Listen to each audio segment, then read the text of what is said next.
Good morning, Philippines. This is Mary Rose Salcedo from Philippine News Center. In PNC, we ensure to deliver the hottest and unbiased news. Today is April 27, 2021 at exactly 9:50 a.m. Wednesday. We are live from Davao City.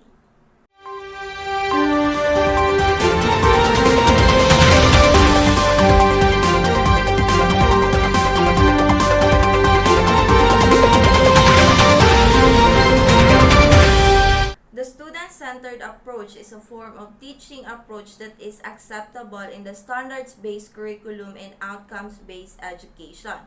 This method seeks to develop students in order for them to achieve higher levels of intellectual ability as well as positive traits and learnings. So the best tactics that can be linked to this approach is to focus more on actualization and assessment-based evaluation to see whether the students have met or exceeded the stated standard.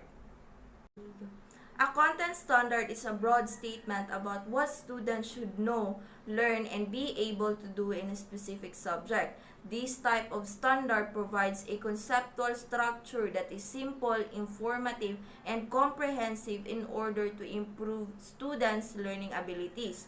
The emphasis of performance standards is to focus more on the required expectations among the students in order to reach and evaluate the learner's level of performances. According to concrete facts, students are given clear targets in order to meet the said standard. And as a requirement of learning by process, learners are required to communicate and demonstrate their prior knowledge. Standards-based curriculum includes both teaching and nurturing students. Teachers strives hard to ensure that by meeting certain benchmarks, students will able to gain more knowledge and skills. As achievement and progress are directed toward the learners, this demonstrates OBE approach among students. Portfolios, for example, it may serve as an evidence of academic accomplishments and development.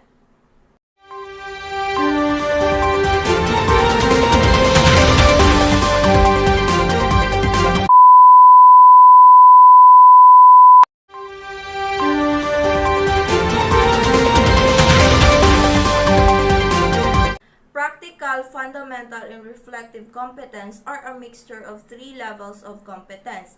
In practical, it's learning about how to do stuff and developing decision-making skills. Understanding what you're doing and why you're doing it is fundamental. And learning and adopting through self-reflection is reflective. Apply what you've learned in a responsible and reasonable manner. The most common problem with the implementation of PE in health curriculum in the Philippines is a lack of materials and facilities to support the subject, given that it is more of a hands-on and collaborative process that tackles real-life issues. Ms. Momo, do you know if the school was able to solve this kind of problem or obstacles in the educational process? Indeed, Miss Mary, according to the president of this particular school, after the introduction of PE in health curriculum, the higher education has provided them the necessary materials they needed for this subject. Despite the fact that there are still gaps in the infrastructure, the school are able to solve them. And according to some teachers here in the school, they are grateful enough because the students will able to appreciate the teaching or the traditional way of teaching. Thank you for that, Miss Momo. These factors may have an effect on an individual, family, organization, and societal outcomes. Because of a number of factors, including the sponsored programs, changes is likely to occur at the service and societal levels. People anticipate that the projects that they funded will result in a more widespread change and will track the effect of the funded projects on transformational change. Any learning tool that learners choose to use to acquire information are included in the learning approach. It's divided into sections depending on the objectives that you want to accomplish.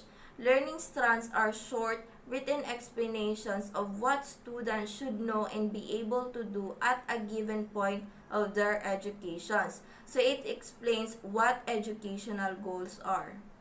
And we have here Miss Nancy to report the objectives or purpose of PE and health in the K-12 basic education.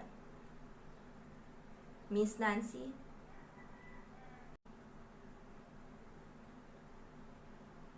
It encourages students to be safe in mind and body by promoting wellness.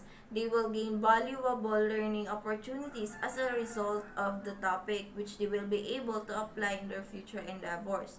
So physical education and health are both part of education and a legal requirement due to its broad goals, which would undoubtedly assess the needs of everybody in all aspects. So from teaching skills to improving physical fitness, increasing self-efficacy, and enhancing one's overall well-being.